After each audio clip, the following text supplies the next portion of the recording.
काँग्रेसने असं परिस्थिती केली होती की त्यांना थोडंसं काय म्हणतात इन्सिक्युरिटी असती की हे शिवाजी महाराजचा परिवार आहेत, तर ते पुढे आले की मग आमचं काय होईल.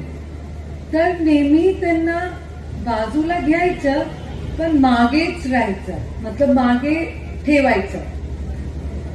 माझी मराठी अशीच आहे की समजून घ्या. मी राजस्थान वरून आहे, तरी पण असं मी एकमेकाशी बोलू शकते मराठी, पण स्टेजवर आलं की मनोव्यक्त करायला मला थोड़सा प्रॉब्लम होती है. और इसलिए मेरा हिंदी मराठी, कभी कभी मैं हिंदी का शब्द भी भूल जाती हूँ, मुझे मराठी बीच में आ जाती है.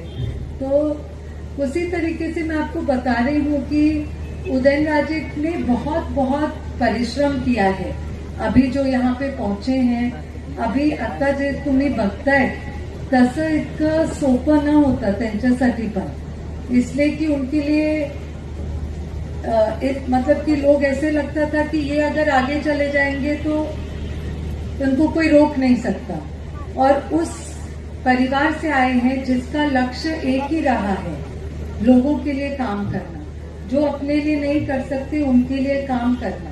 अपन भी अपने बच्चों को सिखाते हैं कि अपने दादा की अपने परिवार में परदादा की पंजोबा त्यांनी काय केलं आहे, तसं उदयनराजेंना पण हेच शिकवलं गेलं होतं की तुमचा परिवार काय आहे. तुम्ही काय आता त्यांची कॉलेज शिकले आणि परत घरी आले की बाळासाहेबने सांगितलं नाही, तुम्ही हे काही फॅक्टरी उभं नाही करणार, तुम्ही लोकांसाठी काम करणार. आणि हे तुमचं म्हणजे शिवाजी महाराज के परिवार में आए हो तो क्या कुछ नहीं मिला है, सब कुछ मिला है. मान मिला है, आदर मिलता है, सम्मान मिलता है. तो उसका फिर कुछ वापस देना जरूरी है, ऐसे पच नहीं सकता है. सब ले लेके अपन पचा सकते हैं, नहीं पचा सकते हैं. तो देना भी बहुत जरूरी है. तो जितना मिला है उतना देना शायद मुश्किल ही है, लेकिन उनका प्रयत्न है कि मरते दम तक उनको आप लोगों के लिए काम करना है.